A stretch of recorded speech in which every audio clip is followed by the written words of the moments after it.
You are listening to Claret and Blue, an Aston Villa podcast brought to you by Birmingham Live.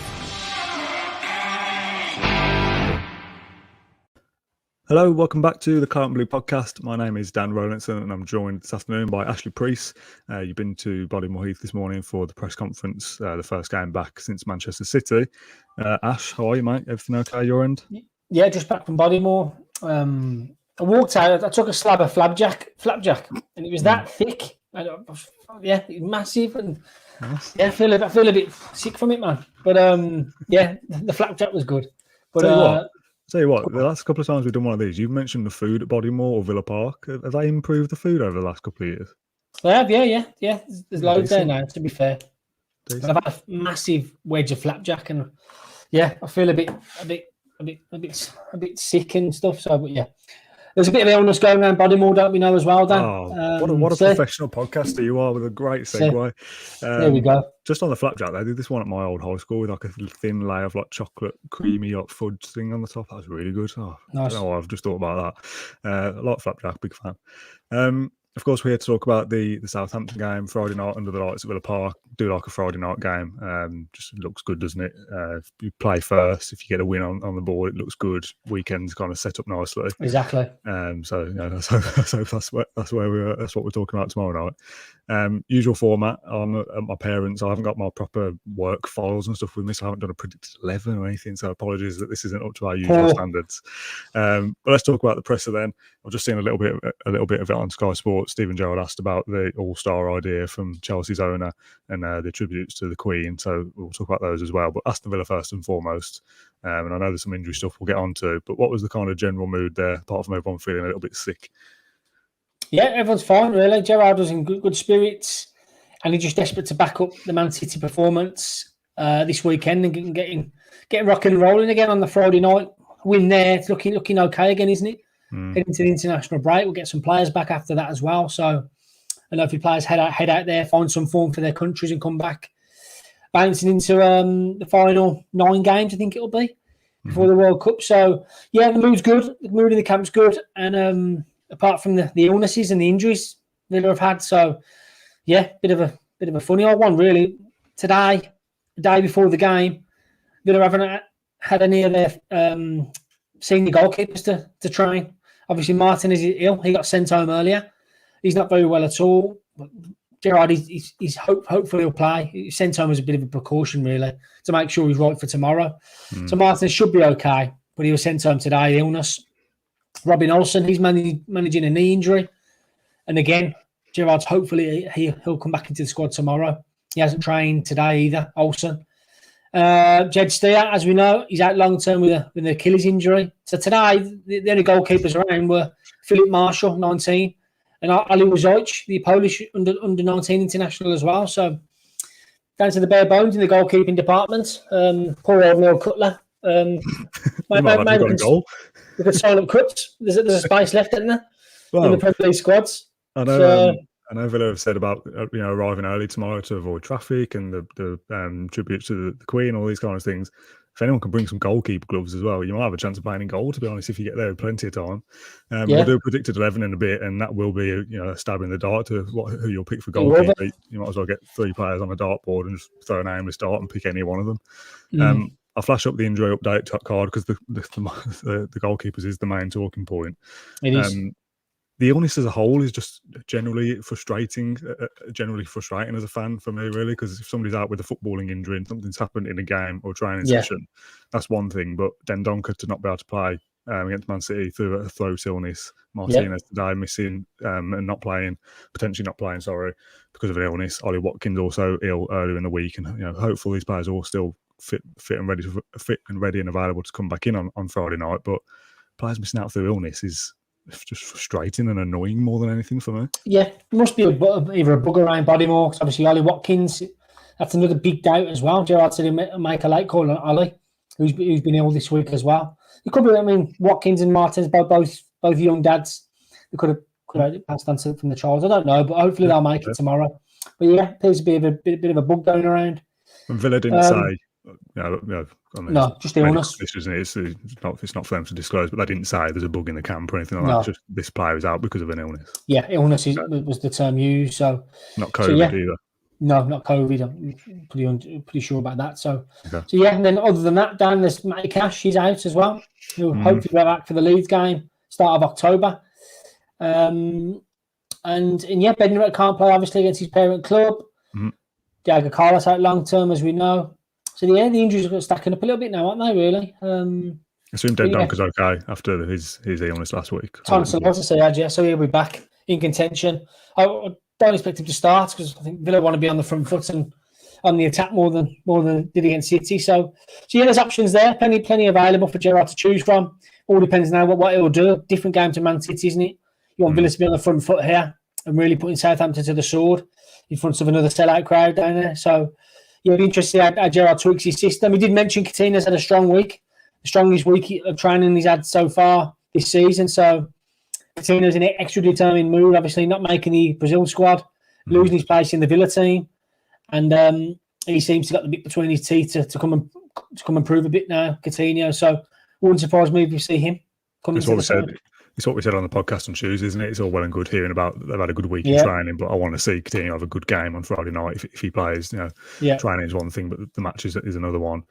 Something else we mentioned on Tuesday, just in passing quickly, is the international lads kind of speculating with Tyrone Mings maybe getting the England squad or Ollie Watkins. I think we said Luca Dean and Boubacar Kamara are shoo-ins for the France squad. They're not in that. So on Tuesday, we were saying it might be a good time from a minutes perspective for these players to go and play some extra minutes over the international break with missing the game last weekend. And then obviously the break coming up at the end of the year. There'll be a few more players at Bodymoor Heath now than maybe we had first anticipated. There will be, yeah. I'm surprised about the Kamara and Luca Dean ones. Obviously players not really in bang-up form, especially Luca Dean. He's been off it this season. So no surprise to see him, but Kamara, yeah, but knowing he's forced his way into the team in the summer and did well for France by all accounts. So surprised to not see them two in there. On the England setup, yeah, I don't think the Villa lads can have any qualms there. Ivan Toney's ahead of Watkins now, given the goals he scored for Brentford, and Tyrone Mings, he was out the last squad as well. So all to play for him, and there's 10 games left now until the World Cup starts. So they've got to show some form for Villa. So we'll see. Yeah, I don't want to get too caught up in the England debate, but Gareth Southgate saying about, we won't pick players because of reputation. It's all about form. And then Harry Maguire and Luke Shaw aren't even playing for Man United, but they're still good enough to get into the England side. And I'm not advocating for Mings to get in there because I don't think he's had a good start to the season, but Villa overall haven't. No. Somebody like Max Gilman from Wolves should have been a great shout, really, but he's one that's not made it. But again, conversation for another day and probably for another podcast, a Wolves podcast, not a Villa one. Talk about Dead Donker. I'd be quite tempted to start him. And I know we'll talk about predicted 11 in a sec, but having a kind of, I know you want to be a bit more creative in a home game, but having a solid base of Kamara and Dendoncker as a two potentially, and then having McGee and Ramsey or Louise as a further forward midfielder, or just going all out attack in front of those two and having Coutinho, Buendia, Bailey and Watkins maybe as a foursome in front of those two and going all out, because I feel like, I don't know whether I want to say it's a must win, but it certainly feels like a must not lose, at least. Just to keep some kind of momentum going after that Man City game. A win would be huge, wouldn't it? Yeah, I like your thinking there with Dendoncker as well. Physical presence, Dendoncker. And Southampton, the last game against Wolves, they played Giallo and Ward-Prowse. Not the biggest of midfielders. They sat in the midfield for them. And hopefully, decent shout from you there. Chucking Dendoncker in. Try and bully him and put it on Southampton early on. Southampton, a young squad now. They've been signing players from Man City's academy. They've signed players from Chelsea's academy previously as well. So they've gone young. They've gone for young, fearless footballers with points to prove and wanting to do it on a first-team basis. So they've changed their recruitment drive this summer. And so far, they've looked decent. And Gerrard spoke well of them today as well. So, it'll be a really intense game. I think Southampton will be a test for us as well. But, throwing the dunker in and trying to put himself about as well and try and bully Southampton, that could be a tactic Villa could use as well in their favour. And as much as some of the youngsters might be good players, it's still a lack of game time and a lack of kind of nous or something like that. That you think of somebody like Ashley Young and Dendoncker, people who've played a lot of the long careers in the case of Ashley Young or experienced internationals in Dendoncker and Kamara, Louise, players like that, to go and maybe do a job on some of the youngsters. One thing not to do though, give away silly free kicks on the edge of the area, because Ward-Prowse will punish you, as we've seen many times before. Yeah, crazy that game was. I think it was 4-1, was it? So he scored 2 free kicks Identical. So. Martinez had no chance with them both. And yeah, such a technician, Ward-Prowse. If it's in 20, 25 yards around about there, it might as well be a penalty or something with him around it. So Villa will be warned about that.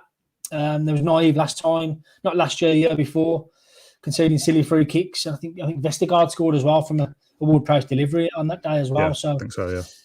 So yeah, they need to be wary of that threat. A player who could have been in Villa colours in the summer of 20. Was it last summer? Yeah, 21. It was last summer, wasn't it? Yeah. So 25 million bid bid rejected, and it could have been a bit different, but he signed a long-term deal there, and I think Southampton valued him at some 50, 60 million pounds. So they kept hold of their skipper. But yeah, big threat, Ward-Prowse, and yeah, the threats all over the pitch. And Gerrard spoke well of his former Rangers player Joe Aribo earlier as well. He's decent in tight areas. And yeah, Southampton have threats all over the pitch, and we'll need to be defensively unsung tomorrow, like the were against City, really. Yeah, some of those Ward-Prowse free kicks. I mean, we're talking about which goalkeeper of the three might actually make it in terms of fitness. You could put two goalkeepers in the net for some of those free kicks, and he'd still score, to be honest. Yeah. Let's go away from match day very briefly. Well, maybe not briefly, because there's a few little points I want to bring up here away from the game specifically. There's a nice Ashley Young interview in the week of him talking about he's kind of, I don't know the word desperate to sign for Villa, but kind of like, give me a pen and I'll do it. Yeah. Nice to have a player like that still keen to go at his age. And now with Matty Cash's injury, when we spoke earlier in the season about Kessler Hayden going out on loan, what will happen if Cash gets injured? We now know what will happen. Ashley Young's deputised very, very well against Man City, and hopefully we'll be able to do the same kind of thing tomorrow night. But that kind of level of professionalism and setting the standards is what he's been signed up for, as much as what he can do on the pitch as well. Yeah, but nice comments from him. I know you did a piece about it, so if you want to talk about Young a little bit, now's your chance to do so. Yeah, Young, fantastic behind the scenes at Bodymoor Reef. Can't stress that enough.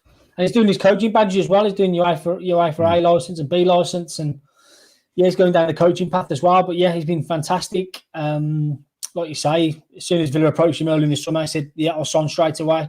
No hesitation there. Great squad player to have around the group, and as he proved against City, there's life in the old dog yet with Ashley Young. So yeah, looking forward to seeing him in action tomorrow. Again, can he back up a good performance last time out and really drive Villa forwards to a 3 points on Friday night? So yeah, massive behind the scenes Young, and such an important signing across the last two summers. Tributes for the Queen as well, if you want to touch on those. There was Premier League kind of statement yesterday, I think it was, of what the Premier League clubs will be doing across the board. Seen some nice bits from the Champions League sides in midweek of those paying their respects. We spoke on the last podcast about whether it's the right or wrong decision to play the games last weekend and not play the games last weekend and play them this weekend. So, we kind of don't want to tread over old ground, but some nice tributes, and Villa being the televised game tomorrow, the first Premier League side to play, the first Premier League game to happen since that event. Nice of Villa to kind of hopefully set the standard, and these journalists across the country are tweeting and posting about the impeccable silence at Villa Park, and we can kind of all show our respects in a nice manner. Oh yeah, for sure. All eyes on Villa Park tomorrow, with it being on Sky as well. Yeah, Gerrard spoke really well of the Queen. Loves the royal family, as do his family. And tomorrow there'll be a minute silence before kick-off, followed by the national anthem. So God Save the King this time. And Queen Elizabeth II will be on the LED on the big screens, the LED perimeter boards, flags in the ground will be half-mast, and on the 70th minute, fans will be invited to applaud for the Queen's 70-year reign as well. So that'll be touching as well. Black armbands are worn by the players and coaching staff, and both managers have been asked to wear suits as a mark of respect as well. Oh, really? That's interesting. Yeah, Gerrard wears a suit anyway. I think I've seen Hassan Houghton in waistcoats and everything before, so they're there two suit-wearing managers anyway. So, yeah, management has to wear suits as a mark of respect as well this weekend. So, should be very, very, very, very somber tomorrow ahead of kick-off. Should really pump up the atmosphere as well. Try and get a win for Prince William and George. That'd be lovely. And Villa do the royal family proud tomorrow. No doubts about that. Yeah, lovely stuff. And the final thing which I saw on your social media this morning, was you had a tour of Villa Park, which I've not done for years. I've had kind of little snippets here and there when I've done events and stuff and filmed it on the ground before, but actually going on a tour and having the whole works and people like McDowell, and I can't remember the name of the guy you saw, was Arthur. Arthur, right? Yeah. Arthur Dawes, yeah. kind of credit to the club that these kind of people put in such kind of good work into these tours. But yeah, give us a bit of an insight of what you saw and pictures in the dugout and stuff like that. It's nice, isn't it, the tours for a fan? Well, these nice. The dugouts, by the way, I didn't know this. Villa's padded seats, they're heated, they are. You've got to switch them. Got the works, yeah. The away ones haven't. The away ones aren't. Yeah, a bit of mind games. Bit of heart. I thought that was quite harsh, I did. But so yeah, Southampton subs tomorrow. They might be a bit chilly, get the blankets out. But yeah, I thought I'd pop down, bit of a quiet week with nothing to reflect on post Leicester. Popped down to a stadium tour yesterday, 17 quid, pretty good for 2 hours. And it was just the tour host, Arthur, he made it really. He's working down the Villa for the last 12 years, I think he has, and lots of good jokes about the Blues and the history of the stadium and the club itself. And yeah, there's been renovation work as well in the dressing room. The Villa had a new, well, not a new one. They've revamped their home changing room. They've made it much bigger. I think Gerrard wanted a much bigger home dressing room, so they've knocked down the wall in there. It's incredible, really. Massive screens in there. It's really open, state of the art, medical equipment, and it's got all you need in there, really. The manager's office as well. Popped into Gerrard's office tomorrow, yesterday, and there's a big bottle of red wine on the table, so hopefully that gets open tomorrow after 3 points. And yeah, some little tweaks have been happening in Villa Park as well. Constantly upgrading Villa Park, and the biggest work of all will come and next summer when they're knocking down the North Stand and that. So yeah, I thought I'd pop along. If you haven't been down there, it's worth going down. 2 hours, you just get to see where Purslow and the owners sit and eat and drink before kickoff, and nice little touches. And Arthur made it his own as well. Arthur was very good tour guide, and I was on the bench. Yeah, I was in Gerrard's seat yesterday. It's quite low you are, and the way you sit down as well. It kind of goes up a bit, doesn't it? Yeah. Yeah, the pitch is there. You're right. Yeah, you're quite low you are. So, but yeah, good to get down there. And yeah, if you're stuck for something to do with the international break coming up now, get down there for a stadium. So there's been upgrades happening all the time. So yeah, it's very enjoyable, and everyone enjoyed it really. And Arthur will pass on his 10% commission to you for plugging the tour. Lovely stuff, mate. Did you see any snippets, any transfer dossiers lying around, any tactics boards? Tactics board, yeah, I've seen the tactics board. Anything on it? Just the colour magnets, really. Scores a free kick. Yeah, Ward Price. There's no peg for Morgan Sanson in the home dressing room, bless him. No peg for Morgan. But the new signings got their pegs up already. So yeah, it's all good to go for tomorrow. And yeah, I'm trying to think what else was there really. I just went because obviously the upgrades in the tunnel, the dressing room, manager's office, popped in there. And yeah, I had a walk around the executive lounges. And there's talk about the redevelopment that happened as well. So I got told the women's team are looking at going to the Commonwealth Games. So it's Alexander Stadium is their new home. £70 million was spent on that for the Commonwealth Games. So Villa are hoping to have that as their new home pitch for the ladies team. Because obviously they play at the Banksy Stadium at the moment in Warsaw. And I think on Sunday, the ladies are at Villa Park against Man City because their home pitch obviously is Bescott the Banksy's. There's Bescott Market on the Sunday, so you also have the Villa ladies team have their own home. Not far from Villa Park over at Perry Bar, Alexander Stadium, top facility that is now, and yeah, that'd be good to go to for families and stuff over weekend. So that's it. That's in the pipe works. What else? Did they play the music when you? Sorry for interrupting. Did they play the music when you come out the tunnel? What was that like? They did. Yeah, pumped up. I wanted to get my kit on, But yeah, that was good. Yeah, fans enjoyed that as well. Loads of photos and stuff. And yeah, speaking about the development as well, talk about when you get to the Birmingham airport, you get the train station to International, and you get that monorail across. There's talk about a monorail from maybe Aston train station straight to the stadium, above the canals and stuff. There's loads of talks ongoing. See how they can make the best of the transport links around Villa Park as well. So yeah, watch this space with that.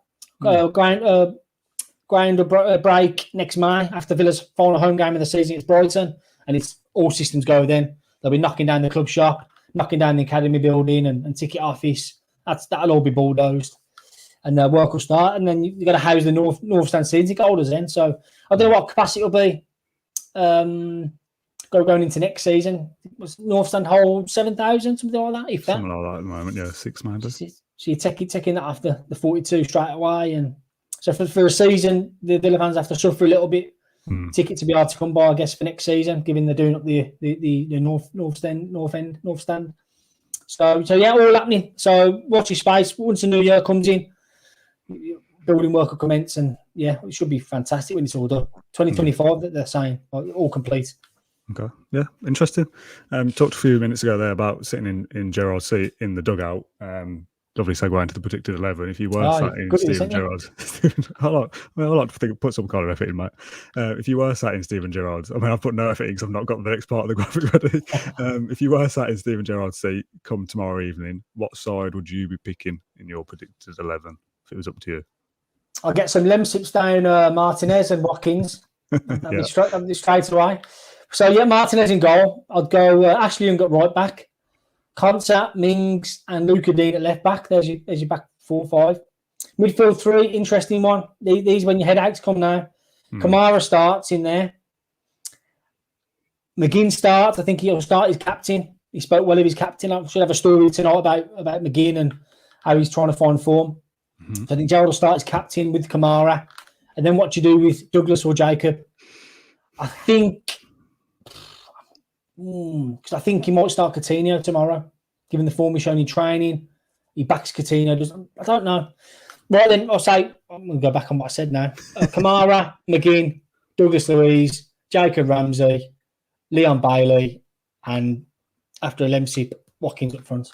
I think he'll stick just the one change. In that same role that he played against Man City. I think he might do that.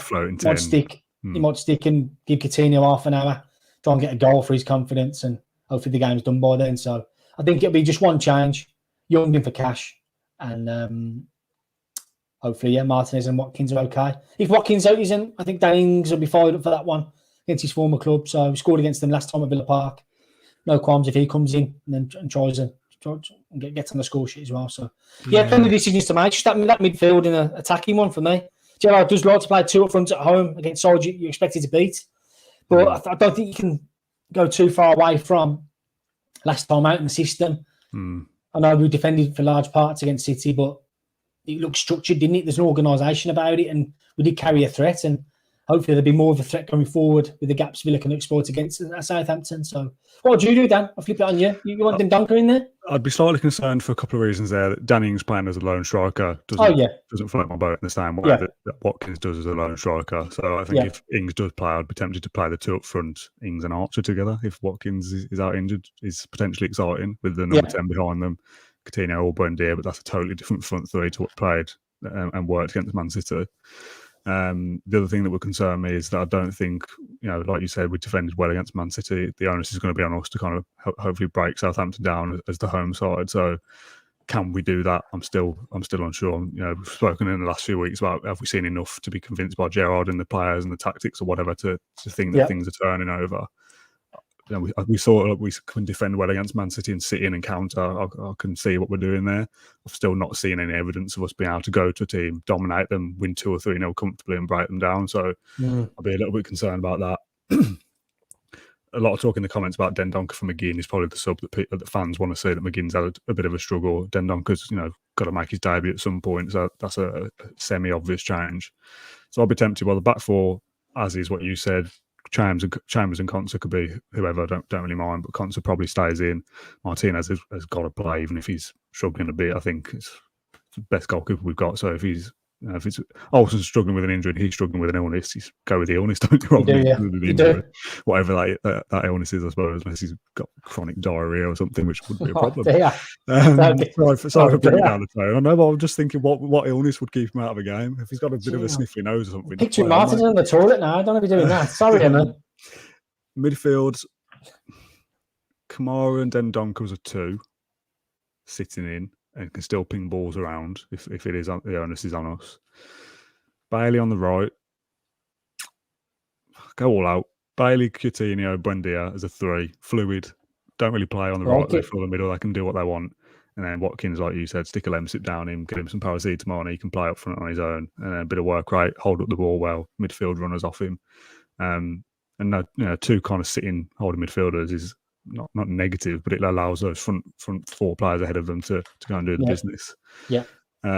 I would be tempted though by what you said. Ramsey's still in that position off the left, or maybe Dendonk and Kamara as a 2, and then Ramsey, McGinn, or Louise as the further forward midfielder, as a 3, and then Bailey, Coutinho out wide, Watkins up front. Yeah, I mean, whatever.